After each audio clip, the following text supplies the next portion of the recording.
Boa noite, amados irmãos. Aqui mais uma noite, graças ao Senhor. Hoje, sexta-feira, vamos estar dando continuidade na nossa leitura do livro do irmão Mackintosh, Pentateuco do irmão Mackintosh. A gente está meditando no livro de Números, do capítulo 3 ao capítulo 4. Os irmãos conseguem me ouvir aí tranquilo? Tá cortando? Alguma interrupção?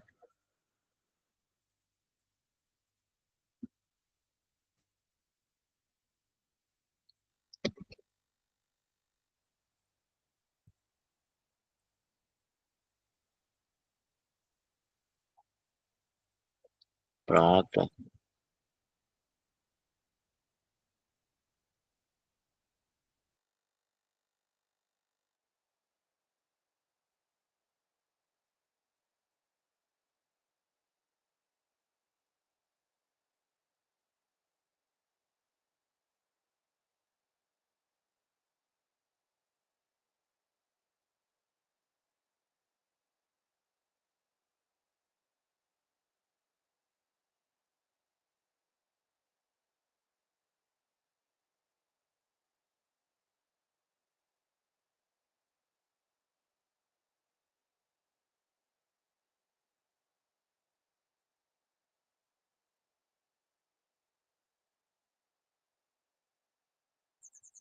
vamos lá.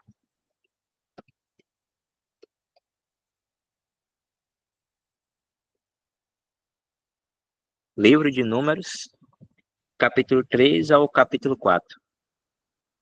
Comentário do irmão Mackintosh. Que espetáculo maravilhoso era o acampamento de Israel, naquele deserto uivante e devastado. Que espetáculo para anjos, homens e demônios. O olhar de Deus sempre repousava sobre ele. Sua presença estava lá. Ele habitava no meio de seu povo militante.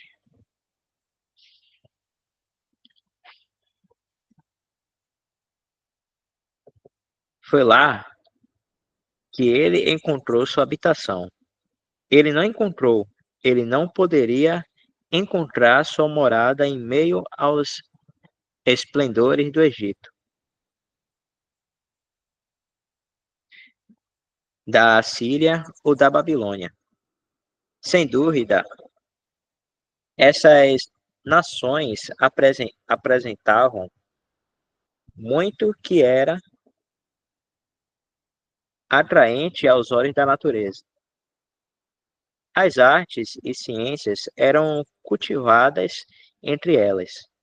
A civilização havia alcançado um povo muito mais elevado entre essas nações antigas do que nós, modernos, estamos dispostos a admitir.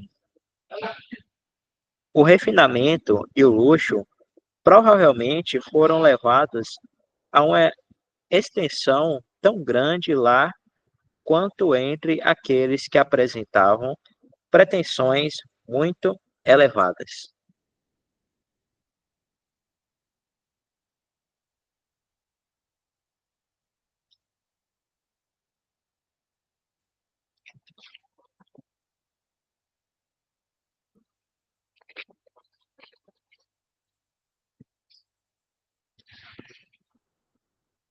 Mas seja lembrado, Jeová não era conhecido entre essas nações. Seu nome nunca lhes fora revelado. Ele não habitava no meio delas. É verdade, havia os 10.000 testemunhos de seu poder criativo. E, além disso, sua providência superiten, superintendente estava sobre elas. Ele lhes deu chuva e estações frutíferas, enchendo seus corações com alimento e alegria. As bênçãos e benefícios de sua mão liberal foram derramados sobre eles, dia após dia e ano após ano. Suas chuvas fertilizaram seus campos, seus raios de sol alegraram seus corações. Mas eles não o conheciam e não se importavam com ele. Sua morada não estava lá. Nenhuma dessas nações poderia dizer: Jeová é minha força e meu cântico, e ele se tornou minha salvação. Ele é meu Deus, e eu lhe preparei uma habitação, o Deus de meu pai, e eu o exaltarei. Êxodo 15, versículo 2. Jeová encontrou sua morada no seio de seu povo redimido, e em nenhum outro lugar. A redenção era a base necessária da habitação de Deus entre os homens. A parte da redenção, a presença divina só poderia provar a destruição do homem.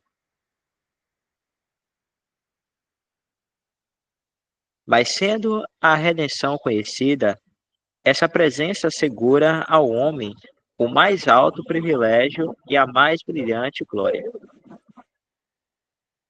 Deus habitou no meio do seu povo Israel. Ele desceu do céu não apenas para redimi-los da terra do Egito, mas para ser seu companheiro de viagem pelo deserto. Que pensamento!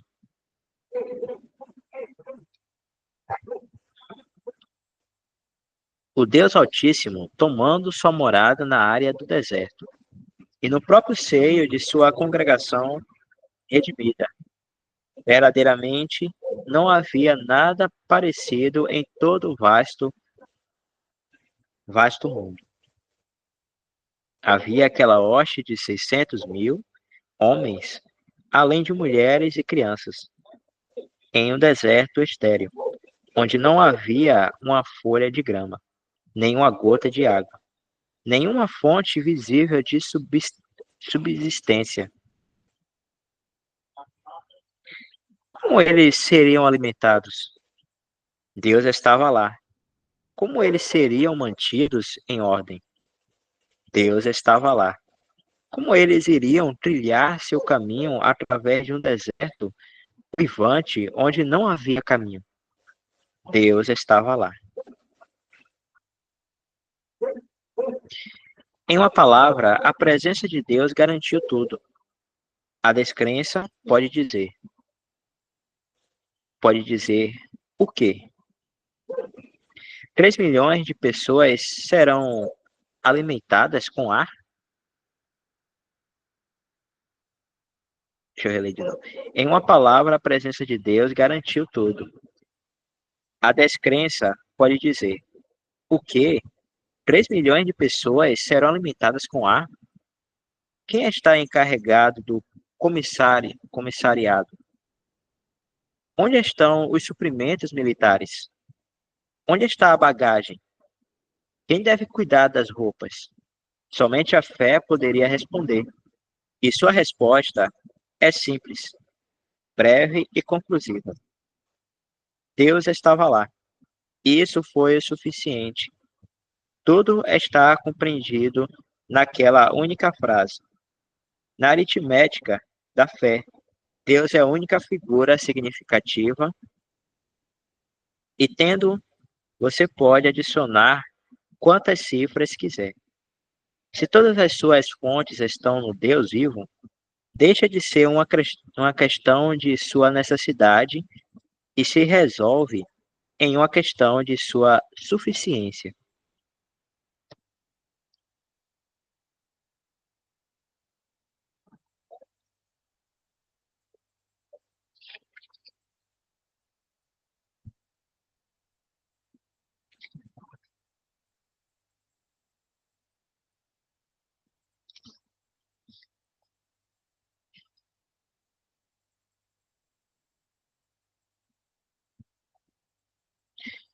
que eram 600.000 soldados para o Deus, o que era 600.000 soldados para o Deus Todo-Poderoso? Quais as variadas necessidades de suas esposas e filhos? Na estimativa do homem, essas coisas podem parecer esmagadoras. A Inglaterra acaba de enviar 10.000 tropas para a Abissínia, mas pense apenas na enorme despesa e trabalho. Pense no número de transporte necessários para transportar provisões e outras necessidades para aquele pequeno exército. Mas imagine um exército 60 vezes maior, junto com as mulheres e crianças. Imagine essa enorme hoste entrando em uma mancha que se estenderia pelo espaço de 40 anos através de um grande e terrível deserto, no qual não havia milho, nem grama, nem fonte de água. Como eles seriam sustentados?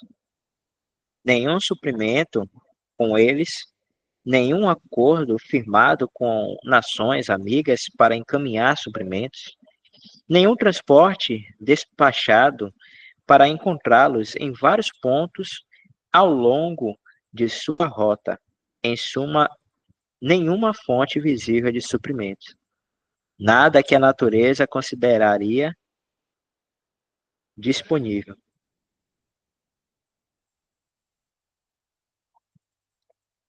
Tudo isso é algo que vale a pena ponderar, mas devemos ponderar na presença divina.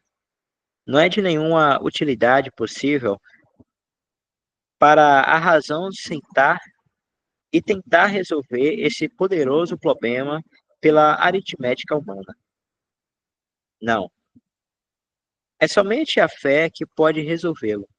E isso, além disso, pela palavra do Deus vivo. Aqui está a preciosa solução. Traga Deus para dentro e você não vai querer outros fatores para resolver sua resposta. Deixe-o de fora e quanto mais poderosa for sua razão e mais profunda sua aritmética, mais desespera, desesperançosa deve ser sua perplexidade.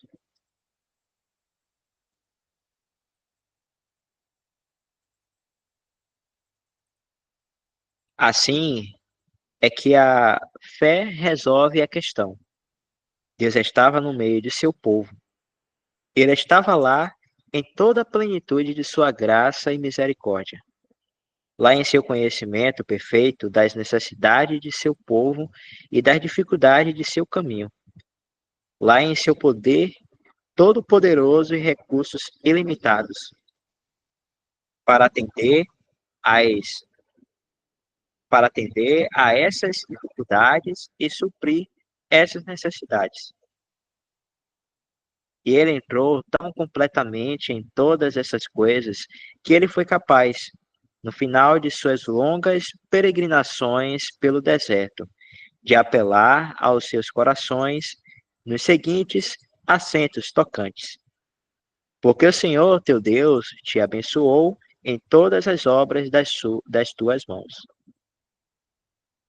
Ele conhece o teu caminhar por este grande deserto.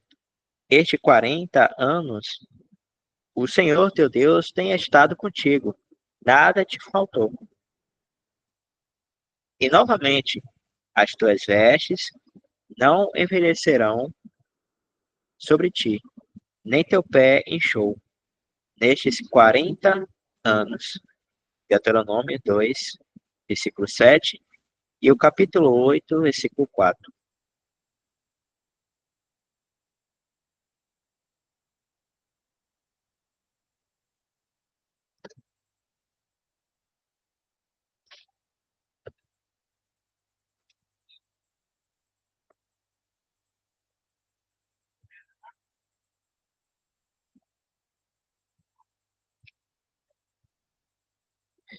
Agora, em todas essas coisas, o acampamento de Israel era um tipo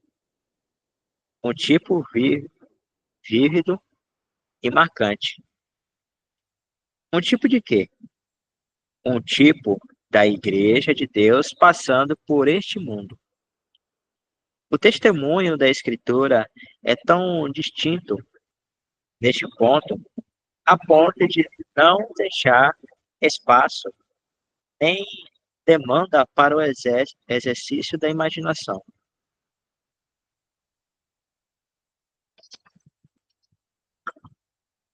Todas estas coisas lhe sobrevieram como exemplos e foram escritas para advertência nossa, para quem os fins dos séculos têm chegado. 1 Coríntios 10, versículo 11.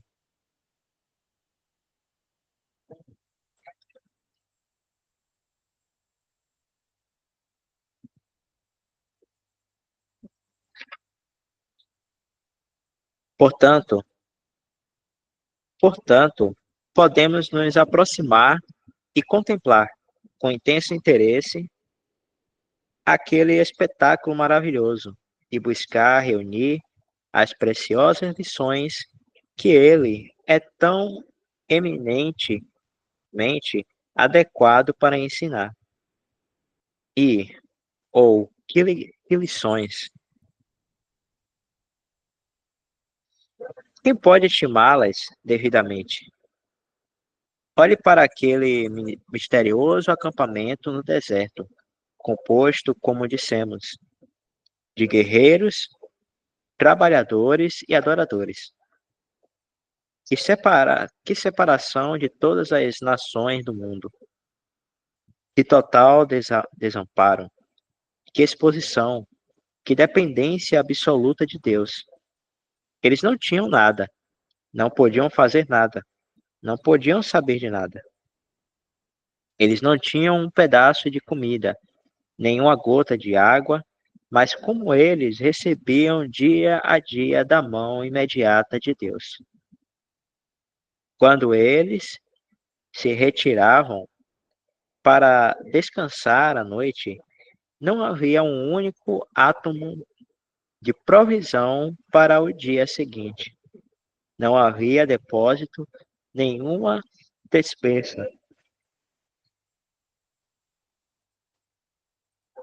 nenhuma fonte visível de suprimento. Nada que a natureza pudesse levar em conta. Mas Deus estava lá, e isso, no julgamento da fé, era o bastante. Eles estavam trancados para Deus. Esta é a única grande realidade. A fé não possui nada real, nada sólido, nada verdadeiro, mas o único Deus verdadeiro, vivo e eterno.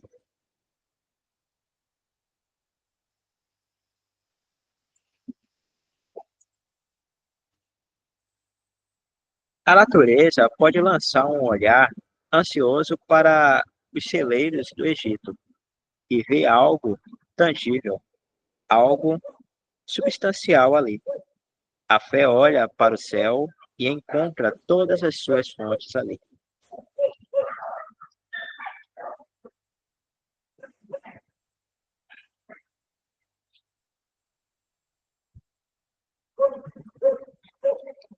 Assim foi com o acampamento no deserto e assim é com a igreja no mundo.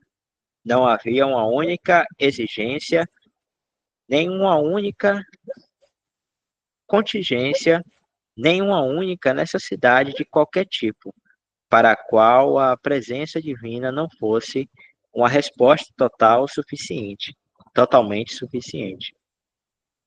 As nações dos incircuncisos poderiam,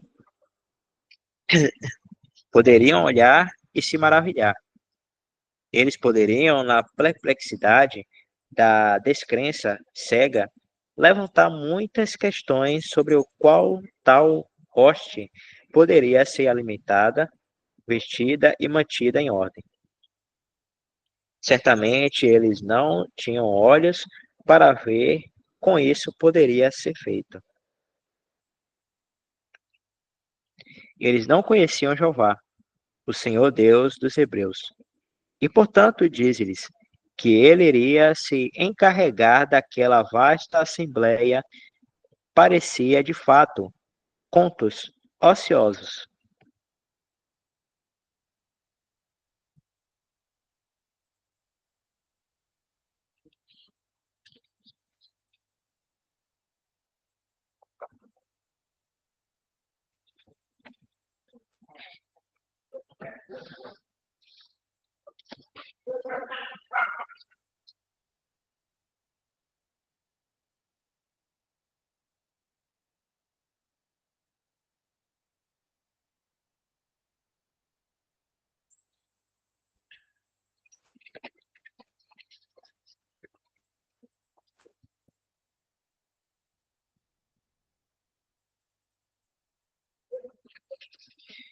E assim é agora, em referência à Assembleia de Deus neste mundo, que pode verdadeiramente ser chamado de deserto moral,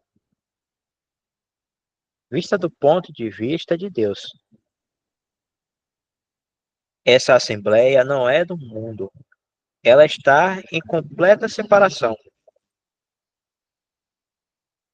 Ela está tão completamente separada do mundo quanto o acampamento de Israel estava separado do Egito.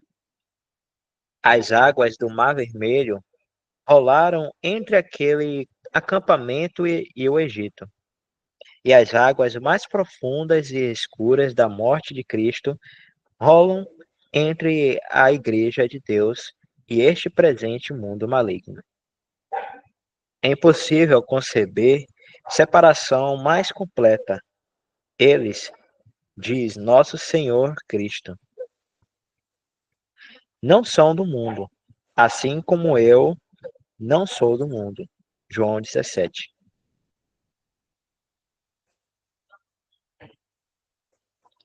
Então, quanto à dependência total, o que pode ser mais dependente do que a Igreja de Deus neste mundo? Ela não tem nada em si mesma ou de si mesma. Só um momento aqui.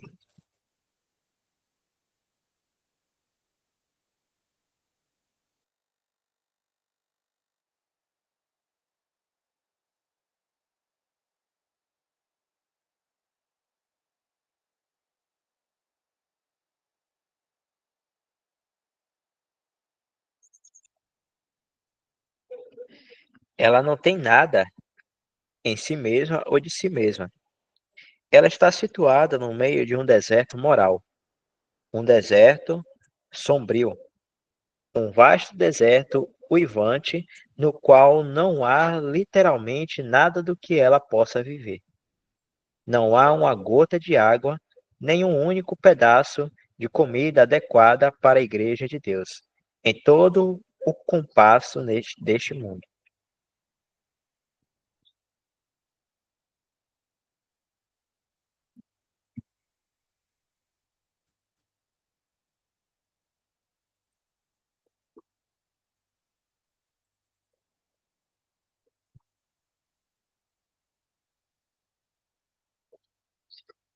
Assim também, quanto à questão da exposição a todos os tipos de influência hostis,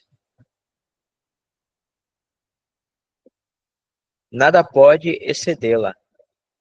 Não há nenhuma influência amigável. Tudo está contra ela. Ela está no meio deste mundo como uma planta exótica pertencente a um clima estrangeiro e colocada em uma esfera onde tanto o solo quanto a atmosfera são incompatíveis. Tal é a Igreja de Deus no mundo, uma coisa separada, dependente, indefesa, totalmente lançada sobre o Deus vivo. Ela é calculada para dar grande vivacidade, força e clareza aos nossos pensamentos sobre a igreja, para vê-la como o antítipo do acampamento no deserto, e que não é de forma alguma fantasioso ou rebuscado. Vê-la assim. 1 Coríntios 10:11 mostra mais claramente.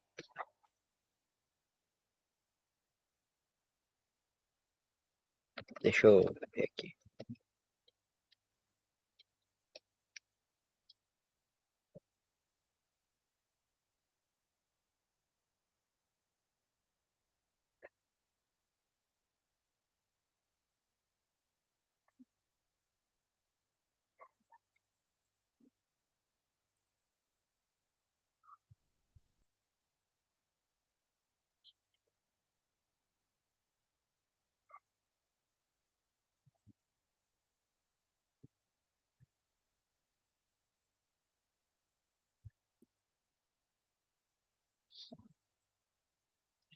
Diz assim, ó. Ora, tudo isto lhe sobreveio como figuras, e estão escritas para aviso nosso, para quem já são chegados os fins dos séculos.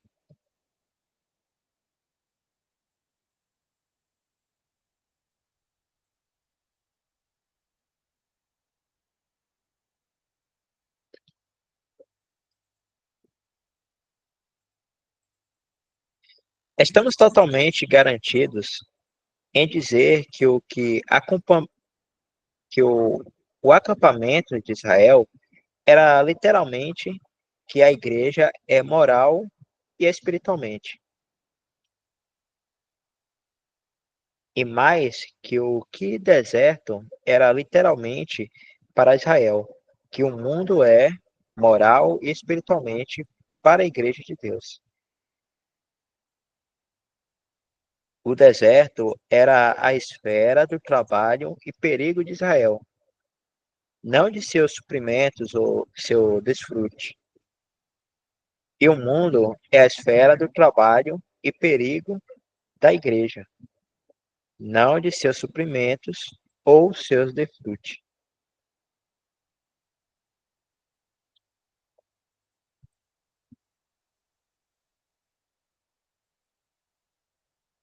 É bom aproveitar esse fato em todo o seu poder moral. A Assembleia de Deus no mundo, como a congregação no deserto, é totalmente lançada sobre o Deus vivo. Falamos, seja lembrado, do ponto de vista divino do que a igreja é aos olhos de Deus,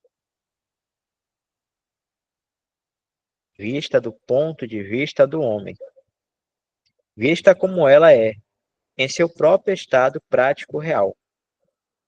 É, infelizmente.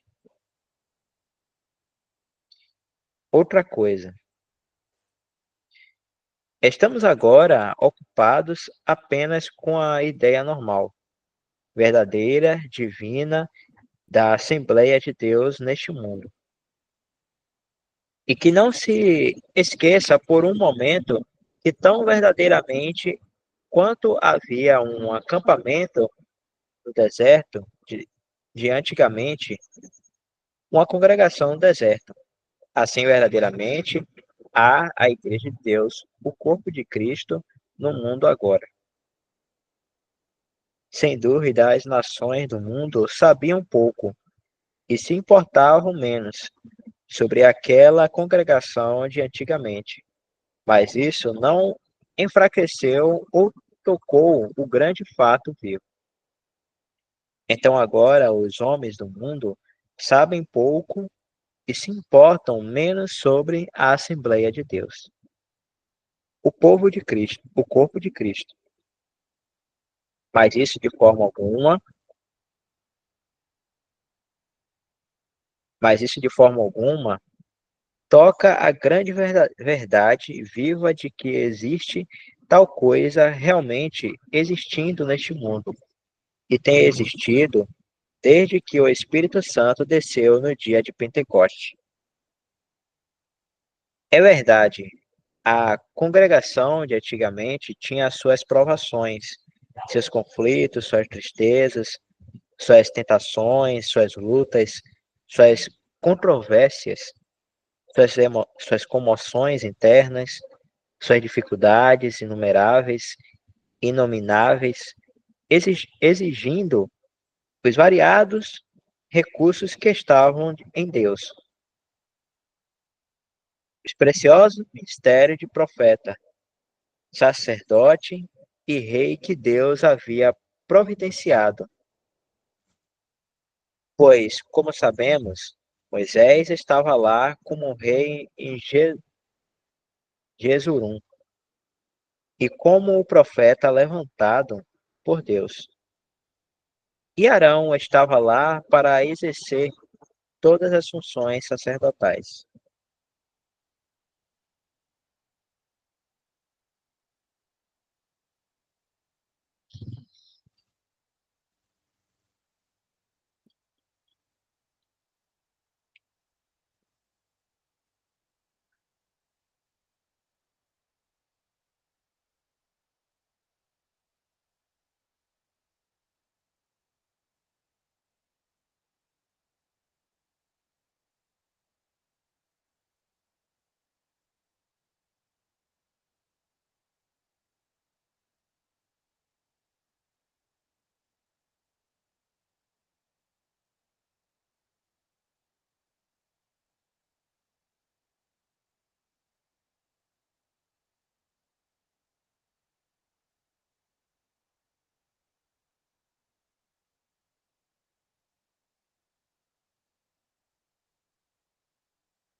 Já hoje você está em silêncio? E agora que eu percebi, eu tava lendo aqui e tava com o microfone desligado. Eu ver, foi aonde que eu parei? Acho que foi aqui, né?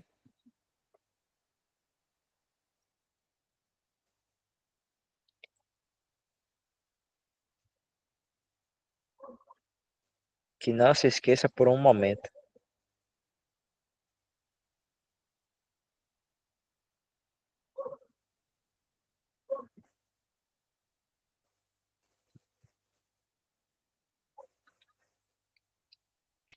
Deixa eu ler aqui.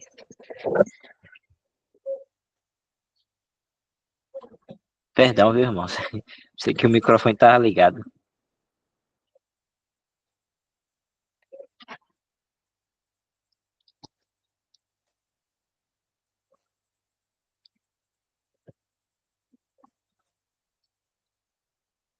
E que não se esqueça por um momento que tão verdadeiramente quanto havia um acampamento no deserto de antigamente, uma congregação no deserto, assim verdadeiramente há a igreja de Deus. o corpo de Cristo no mundo agora. Sem dúvida, as nações do mundo sabiam pouco e se importavam menos sobre aquela congregação de antigamente. Mas isso não a enfraqueceu ou tocou o grande fato vivo. Então, agora, os homens do mundo sabem pouco e se importam menos sobre a Assembleia de Deus, o corpo de Cristo. Mas isso, de forma alguma, toca a grande verdade viva de que existe tal coisa realmente existindo neste mundo, e tem existido desde que o Espírito Santo desceu no mundo no dia de Pentecoste. É verdade, a congregação de antigamente tinha suas provações, seus conflitos, suas tristezas, suas tentações, suas lutas, suas controvérsias, suas comoções internas, suas dificuldades inumeráveis e inomináveis, exigindo os variados recursos que estavam em Deus, os preciosos ministérios de profeta, sacerdote e rei que Deus havia providenciado. Pois, como sabemos, Moisés estava lá como rei em Jesurum, e como profeta levantado por Deus, e Arão estava lá para exercer todas as funções sacerdotais.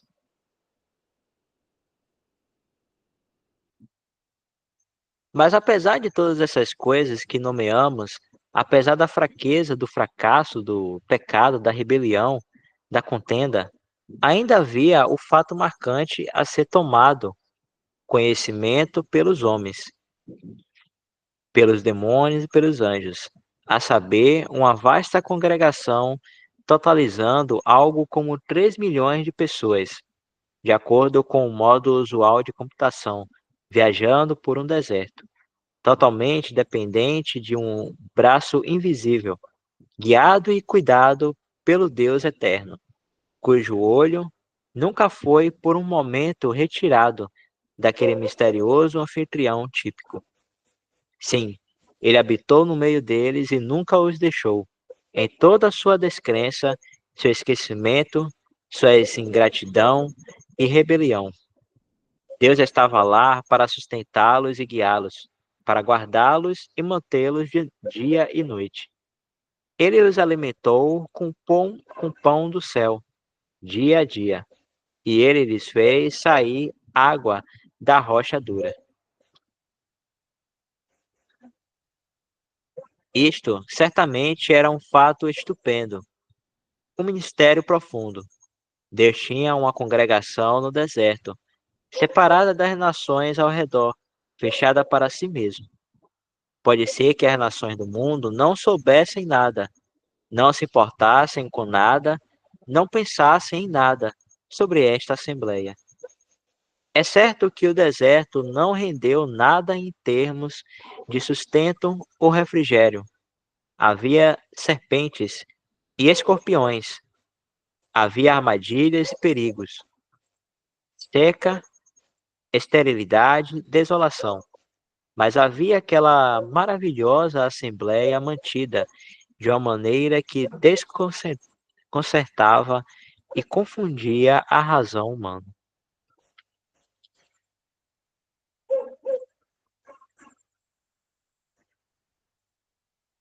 Lembre-se de que isso era um tipo. Um tipo de quê? Um tipo de algo que existe há mais de 18 séculos. Ainda existe e existirá até o momento em que nosso Senhor Cristo, o Senhor Jesus Cristo, se levantar de sua posição atual e descer ao ar. Em uma palavra, um tipo da igreja de Deus no mundo. Quão importante reconhecer esse fato. Quão tristemente ele foi perdido de vista. Quão pouco compreendido até agora.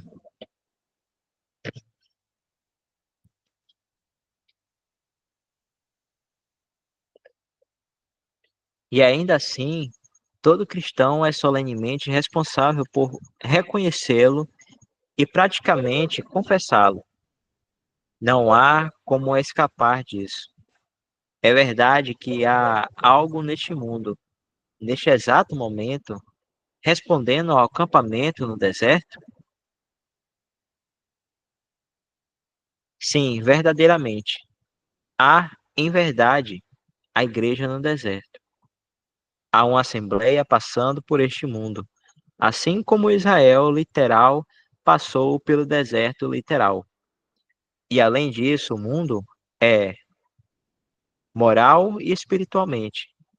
Para aquela igreja, o que o deserto era literal e praticamente para o Israel de antigamente. Israel não encontrou fontes no deserto, e a igreja de Deus não deveria encontrar fontes no mundo. Se ela o fizer, ela prova ser falsa ao seu Senhor. Israel não era do deserto, mas estava passando por ele.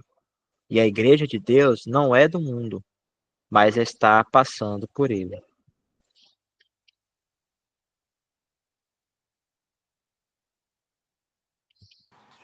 Irmão, Se isso só for um. completamente. Diga, irmão. Ô, irmão, desculpe, só iria pedir para fazer um breve comentário mesmo. Fique à vontade, irmão. Porque. Certo, irmão, obrigado. Porque eu achei interessante, assim, essa questão de ser repetido tantas e tantas vezes, essa questão do deserto, né? Esse ponto sobre o deserto, de que é importante nós nos atentarmos a isso, porque verdadeiramente, e as escrituras elas são enfáticas a esse respeito, todo cristão ele vive num mundo, num deserto, e nós sabemos que isso aí são figuras claras de que o nosso para sempre trazermos e termos isso em mente, de que no deserto nós não encontraremos sustento algum. Então, se vocês são colocados, um exemplo, no deserto do Atacama, o que é que você vai encontrar lá? Um ambiente hostil. É nessa circunstância em si que o cristão nesse mundo se encontra. E, e por nós sabermos que vivemos num deserto árido de hostilidade, onde nós somos a todo momento atacados e etc., é bom sempre buscarmos recursos para a nossa subsistência em todos os sentidos no Senhor. Porque nós sabemos que, independente da situação em que nós estivermos, moralmente ou não, o Senhor ele é muito claro ao dizer que nada, absolutamente nada poderá nos separar do amor que há nele, mas é bom sempre termos isso em mente de que os nossos sentimentos é, e, o, e a forma como nós vivemos nesse mundo aqui pode acabar o quê? Nos fazendo, de alguma forma, buscarmos sustento, buscarmos refrigério, buscarmos paz e etc., onde nós não encontraremos. E quando a gente observa todo o sistema religioso mesmo, tudo que existe aí, você vê que existe uma aliança, né, entre a igreja em si e o sistema mundano de coisas. Então, se falta recursos, de onde é que eles têm buscado esse recurso? É do mundo, então, se afiliando com política, enfim, com uma série de coisas que não convém. Porque assim como lá no Antigo Testamento os israelitas caminharam durante anos no deserto e todo o sustento que eles obtinham vinha diretamente do Senhor, assim tem que ser também o sentimento de todo cristão, de que todo recurso, tudo o que é necessário para a sua subsistência tem que vir inteiramente, verdadeiramente do Senhor. E o Senhor é muito claro a esse respeito, porque ele disse que não deveríamos andar ociosos, preocupados por nada. E ele até diz, né, que nós devemos buscar primeiramente o reino de Deus e toda a sua justiça, e as demais coisas serão acrescentadas. Então, viver com o coração contente com o que tem é um fruto em si do Espírito, e é assim que nós devemos proceder neste mundo, para que nós não busquemos, né, não vivamos com sentimentos errados, não vivamos atrás daquilo que de fato não é necessário para nossas vidas, e para que possamos assim vivermos, né, uma vida digna, digna diante daquele que nos chamou. Então, eu acho até interessante quando a gente pensa assim sobre essa questão do deserto. Eu lembro de algumas passagens como em Apocalipse, capítulo 12, o versículo 6, né? Não precisa abrir não, mas é só para elucidar um pouco o raciocínio, que fala, né? E a mulher fugiu para o deserto, onde já tinha um lugar preparado por Deus. Ou seja, só assim para a gente pensar, né mesmo? Ela fugiu para um deserto, num lugar hostil, diante do olhar humano, mas ali ela já tinha um lugar preparado por Deus, pelo próprio Deus. Então a gente tem que sempre também entender isso, né, que o deserto no Novo Testamento simboliza algumas coisas, como provação e tentação, preparação para um ministério, né, uma busca em si espiritual mesmo. Outras passagens também, como Hebreus, capítulo 3, versículo 8 ao 9, fala: não endureça os vossos corações, como aconteceu no dia da provação no deserto. 1 Coríntios 10, versículo 15, né? Fala também: mas nem todos os que saíram do Egito sob a liderança de Moisés pertenciam a Deus, pois Deus não se agradou da maioria deles, e os seus corpos ficaram no deserto. Mas assim, eu só trouxe esses versículos mesmo, e eu acho que o mais que elucida com maior exatidão assim isso é esse capítulo 12, o versículo 6 de Apocalipse, né, que, só para repetir mesmo, a mulher fugiu para o deserto, onde já tinha um lugar preparado por Deus. Então, se o Senhor ele colocou a sua igreja nesse deserto, é porque ele já tem tudo preparado, tudo, absolutamente tudo. Então, só isso mesmo.